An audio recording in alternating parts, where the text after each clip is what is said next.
Alors, recevoir un refus pour sa résidence permanente à Hong Kong, c'est un coup dur, c'est sûr. Mais, et c'est important de le savoir, ce n'est pas forcément la fin de l'histoire. Il y a une voie de recours.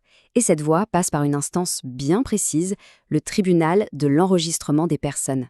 Dans les minutes qui suivent, on va décortiquer ensemble ce processus, étape par étape, pour que tout devienne beaucoup plus clair.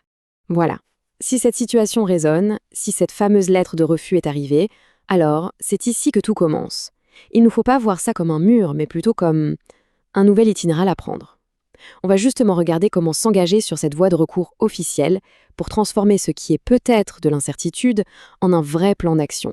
Bon, par où est-ce qu'on commence? Eh bien, la première chose à faire, c'est de comprendre qui est l'interlocuteur, qui va réexaminer le dossier. C'est le tribunal de l'enregistrement des personnes. Et ça, c'est un point vraiment, vraiment essentiel. Le tribunal, c'est un organisme indépendant. Qu'est-ce que ça veut dire? Ça veut dire que ce n'est pas juste un autre bureau du service de l'immigration. Pas du tout. Sa mission unique, c'est de réexaminer les dossiers avec un regard neuf et impartial. C'est ça qui offre une seconde chance. Attention, ce n'est pas un comité informel qu'on a mis en place comme ça. Son autorité, elle est très officielle. Elle vient directement de la loi, plus précisément de l'article 3D de l'ordonnance sur l'enregistrement des personnes. Et c'est cette base légale qui est la garantie que l'appel sera traité selon des règles bien établies, de manière juste et pas du tout à la légère. Très concrètement, pour les démarches, il faudra se déplacer. Le tribunal se situe à Wan Chai, voici l'adresse et le numéro de téléphone. Des informations pratiques, mais super importantes à noter et à garder sous la main, elles seront forcément utiles. Ok, maintenant qu'on sait où aller et qui va s'occuper de l'appel, la grande question c'est comment? Comment est-ce qu'on lance la machine? Quelles sont les étapes à suivre, concrètement? Le parcours d'appel, en fait, il est très balisé. C'est une procédure en plusieurs temps. D'abord, on commence par soumettre un avis d'appel écrit. Ensuite, le commissaire à l'enregistrement prépare un résumé des faits du dossier. Ça permet de s'assurer que tout le monde part de la même base. Puis, le tribunal fixe une date pour l'audience, le grand moment où il faudra présenter son cas. C'est un processus vraiment logique, fait pour que chaque étape soit claire. On arrive maintenant au moment décisif, l'audience. C'est vraiment là que tout se joue. Et pour bien s'y préparer, il y a une règle d'or à comprendre, une règle fondamentale, celle de la responsabilité ou de la charge, de la preuve.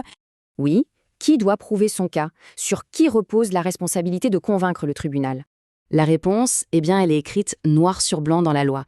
La réglementation 21.2 est hyper claire là-dessus. La charge de la preuve repose sur la personne qui fait appel. Pour le dire simplement, ce n'est pas au service de l'immigration de justifier son refus. Non, c'est à la personne concernée de prouver qu'elle remplit bien les conditions pour obtenir la résidence permanente. Cette image de la balance de la justice, elle est parfaite pour visualiser l'idée. Au départ, on peut imaginer que la balance est soit l'équilibre, soit elle penche déjà un peu du côté du refus. Le but du jeu, si on veut, c'est d'apporter suffisamment de preuves solides, que ce soit des documents, des témoignages, etc., pour faire pencher et lourdement la balance de son côté. Face à tout ça, une question très pratique se pose presque toujours. Est-ce qu'il faut engager un avocat? C'est une excellente question, alors pesons le pour et le contre. Avoir un avocat à ses côtés, ça peut vraiment changer la donne. Un avocat, ce n'est pas juste quelqu'un qui parle à votre place. C'est un peu l'architecte du dossier.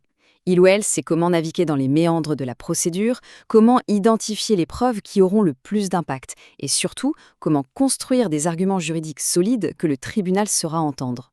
C'est un véritable investissement pour maximiser ses chances. Quand on met les deux options côte à côte, la différence est assez nette. D'un côté, avec un conseil juridique, on a un guide expérimenté qui connaît le terrain. De l'autre, sans avocat, on se retrouve seul à devoir tout gérer. La recherche juridique, la préparation des preuves, la plaidoirie, avec le risque de commettre une erreur de procédure ou de rater une échéance importante. C'est un peu la différence entre randonner avec une carte et un guide ou essayer de traverser la forêt tout seul. Voilà, l'audience est passée, le dossier a été présenté, les arguments échangés. Mais ce n'est pas encore tout à fait fini. Alors, que se passe-t-il après? Regardons les toutes dernières étapes du processus. Alors, première chose à savoir, il est très rare d'avoir une décision le jour même en sortant de la salle. Non. En général, le tribunal réserve sa décision, c'est le terme technique. Ça veut dire qu'ils prennent le temps de délibérer, de peser tranquillement chaque élément du dossier, chaque argument. C'est une phase essentielle pour garantir une décision juste et réfléchie. Et donc, la conclusion de toute cette procédure arrive de manière très officielle. Une décision écrite et rédigée, puis envoyée par courrier à la personne concernée ainsi qu'au commissaire à l'enregistrement. C'est ce document qui met un point final à la procédure d'appel et qui annonce le verdict. Bon, pour résumer tout ça, on va faire un petit récapitulatif des points clés de ce parcours et on verra aussi vers qui se tourner pour obtenir de l'aide. Ce tableau, c'est un excellent résumé de tout le processus. On y voit bien les différentes phases. Ce qui saute aux yeux, c'est que la responsabilité de lancer l'appel et de fournir les preuves repose bien sur la personne qui fait la demande. Le commissaire fournit les faits et le tribunal, lui, est l'arbitre qui prend la décision finale. C'est une sorte de feuille de route très claire à garder en tête. Et si, après réflexion, l'idée d'une assistance juridique semble être la bonne voie, voici une ressource pour aller plus loin.